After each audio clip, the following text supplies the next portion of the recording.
Have you heard of the new AMSI bypass vulnerability discovered by the OFFSEC member Vixx? Well, it's scary, it's new, let's dive into it. Now, as you can see here, I am on the official blog post where the OFFSEC came up with a statement that they have found a zero-day vulnerability for the AMSI bypass itself. Now, whether that's a zero-day or not, we can say it, we can leave it up to later discussion, but for now, let me jump right into the blog. Before we explain what the bypass is all about, let me just give you a few words on what is AMSI itself. AMSI is the software which is responsible for scanning each and every PowerShell command as soon as they are executed. This is nice because when you operate and when you use PowerShell, you have now a system which scans which commands are operating and which commands are safe, which commands are not safe. Now, this is in a nutshell what AMSI is doing. Each command, when it's getting executed, is scanned with AMSI with a command with actually a function called AMSI scan buffer. And now what that vulnerability is all about, and what Vixx has discovered, is that you can pretty much override the address of AMSI scan buffer inside a DLL different than AMSI.dll. You have the DLL called System Management Automation.dll, which is part of the PowerShell core libraries and leads to AMSI scan buffer call. AMSI scan buffer is again the one function which is called when you run command, which pretty much engage and start the AMSI process. Now, the Vixx reverse engineered the content of the System Management Automation DLL, and you can see there is a function called scan content, which indeed called AMSI scan buffer. Now, here comes the thing. If in theory I can read this DLL and I can find the address of AMSI scan buffer because it's there, if it's writable, I can pretty much overwrite it. This is what this vulnerability is all about. Now, here is the analysis and reverse engineering of this vulnerability, which I'm not gonna dive that deep into the process because I'm not a huge reverse engineering and WinDBG fan, but if you want, I highly recommend to take a look in this blog post so you can understand how the reverse engineering process actually happened, but never mind, we're gonna briefly discuss it. So what happens is that Vixx set up a breakpoint on AMSI scan buffer with the BP command. And then when the breakpoint is hit, which means when a PowerShell command is executed, he observed that AMSI is not the only DLL which used this function. As you can see from the screenshot, you have the System Management Automation NI, which uses AMSI utils scan content. Now from there, the initial idea became, from the next step, Vixx was able to resolve the AMSI scan buffer address, which in a nutshell was stored inside the ARAX registers, and then on top of that, he found that the ARAX registers indeed had page read-write access. With that, now we know what is the vulnerability itself, and now it's time to exploit it. Now here, of course, it's obvious to rewrite the whole address of this memory, but I'm gonna loop straight into the code itself so we can better understand what is going on. Now, one super important thing to mention is that this vulnerability lies inside the JIT. JIT is just-in-time compilation, which is used by .NET and C#, and this is used because when a program or a specific code needs to be executed, one way or another, it needs to be translated into assembly instructions. You cannot execute code just like that. You need to translate it into something the machine can understand and execute. Now, in C#, you have this thing called JIT, which is responsible for doing that. And when you have the high-level C# code, it translates it into assembly instruction with the JIT just-in-time compilation. Now, the problem here is that, in summary, as part of JIT, the helper function writes the AMSI scan buffer address in the DLL entry address with that offset, which is identified from the previous step, but it does not change the permissions back to read-only. And when that happens, AMSI can be overwritten. Now, finally, let's talk a little bit about the code. We can explain what is the code itself, and then we can, of course, try to see if it still works. Now, the main idea is the following. We need to, of course, find the AMSI scan buffer address, then we need to pretty much overwrite it. As simple as that. But in practical implementation, it's not as simple as shown with 2 words.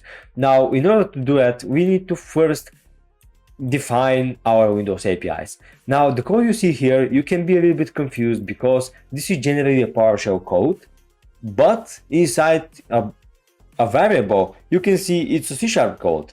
And that's because PowerShell and C# are highly integrated into one another, and you can pretty much invoke any C# code from PowerShell when you go for add type. So this syntax allows you to define any valid C# code and you can just execute it inside PowerShell. Nice, right? Pretty much what that code is doing is that it defines the Windows APIs you're gonna need to operate with the memory itself. That's why you can see calls like read process memory, you can see get current process, get proc address, get module handle, and so on. And on top of that, we have one dummy function, we just returns 1, and we're gonna use that dummy function into later on actually overwriting the AMSI scan buffer with that. Now, what's going on here is that in order to scan and find the memory address of AMSI scan buffer, we need to somehow programmatically pass the string AMSI scan buffer to the program itself, because we would need to force the C# or the PowerShell to find for that address. Now, in order to do it, if we just right off the bat create a variable and save the AMSI scan buffer inside, a lot of AVs and EDRs would flag it saying that it's malicious. And in order to avoid it, Vixx came up with a nice obfuscation idea, and that is you have one string which is hello world, and then in runtime you replace the string to be AMSI scan buffer. And if you pay close attention to what's going on the right part of the statement, because the replace is going to replace this with that. If you pay attention to the right side of the equation, you have AMSI.dll AMSI scan buffer, and this pretty much in a nutshell gonna translate the string into AMSI scan buffer. Now this piece of code is kind of tricky and kind of hard to explain, but as mentioned in the book, next we will retrieve all classes inside the assembly and loop through them until we find the AMSI utils class. So what we're aiming here to do is to find the AMSI util class, and then finally after we have it,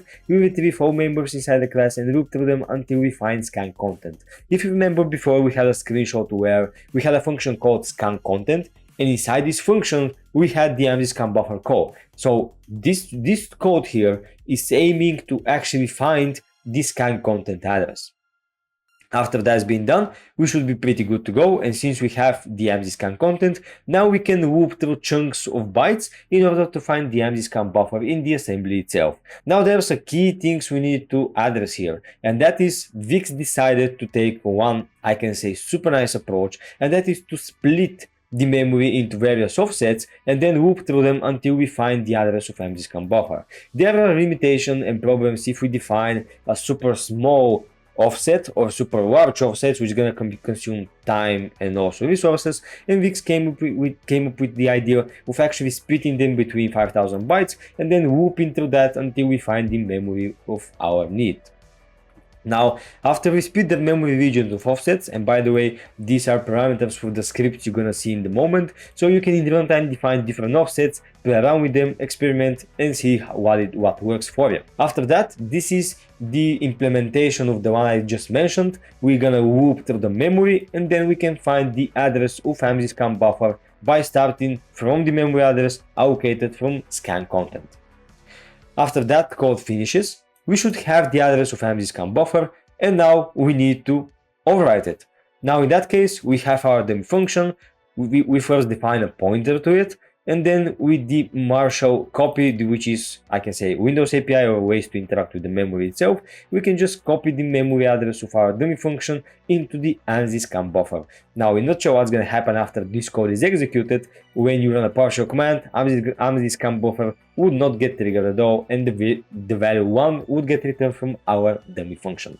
Now the full code is explained in the blog post as well as the Vixx GitHub repository. Again, this is going to be linked in the description of this video, and I believe the full AMSI bypass is also available inside Security Sheet repository, so definitely take a look at it. It's going to be linked down in the comments below. Now here, this is the full code which is now assembled, and now I guess it's time to try it. Alright, so I have boot up my Windows victim machine, which is here. Alright, and now if you can see, my Defender is gonna start and it's gonna be functioning all the time. Now generally when it comes to AMSI bypass, you have various ways to approach that. You can host the script somewhere and call it with IX. You can directly paste the contents of the scripts inside the PowerShell window, which I believe to be most evasive if you have the option to do it, so we can try that first. So I'm gonna open up that, I'm gonna copy the whole script itself like that. And as you can see, this is all about a function called magic bypass. So when we paste the script, it's gonna do nothing, but after that, we need to invoke it with magic bypass and then perform the initial start.